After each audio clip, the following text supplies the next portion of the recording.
First off, my name is JasonOshiokpekhai. I'm with American Airlines. You'll notice that there's a lot of seats here that are empty. This is exactly what we don't want on our aircraft. We want every single seat full.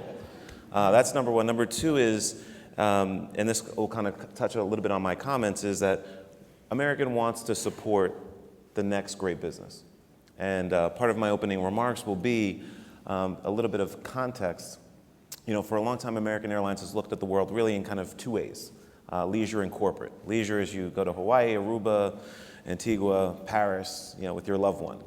Corporate, we're really talking about the top 1,000 companies in the world that spend anywhere from $1 million a year to north of $100 million. So obviously, corporate revenue is the lifeblood of our company. One of the painful lessons we learned in 2008 and 2009 was that corporate revenue dropped by 40%. As we internally like to call it, that was our Mayday moment. And I think it was from that point that became really the genesis of business development. We, as a company, needed to figure out a way to diversify our income stream and not be so reliant on the top corporations and then obviously leisure. So from that, we decided that we wanted to become very active in the small and medium enterprise space, which obviously, as you know, is a very large market. But even within that market, we realized, well, we want to be even more special. How can we drive even more value?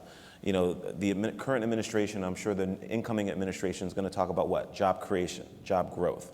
Now, obviously, American Airlines has been in the newspaper for, you know, I would argue for the wrong reasons. But I can tell you that despite our short-term challenges, we're going to emerge obviously much stronger.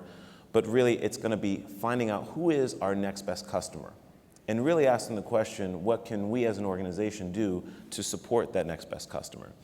So I'm very happy to report that our company is taking a very serious step forward, and we're actually going to start making investments in small businesses.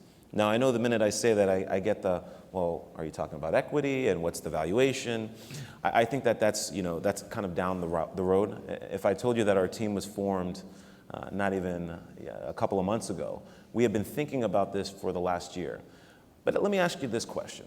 If American Airlines took 500 companies, small businesses, startups, entrepreneurs, accelerators, and gave them the ability to travel for free for a year, how does that change their business?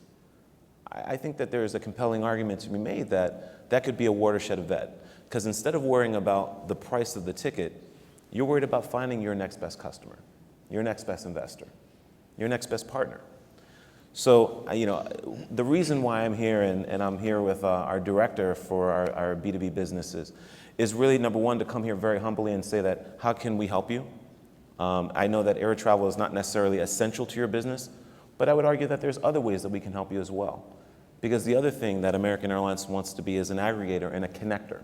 We obviously do that as a core part of our business, but imagine the ability to come to American and say, hey, American, I'm looking to meet these types of partnerships. Maybe there's a way that we can facilitate that. So I think every time I read or I hear people say, oh, the airline industry is a commodity, I would argue that we're making the world a little bit smaller. And hopefully we can bring a lot more value and success to each and every one of your businesses, both on the profit and nonprofit side.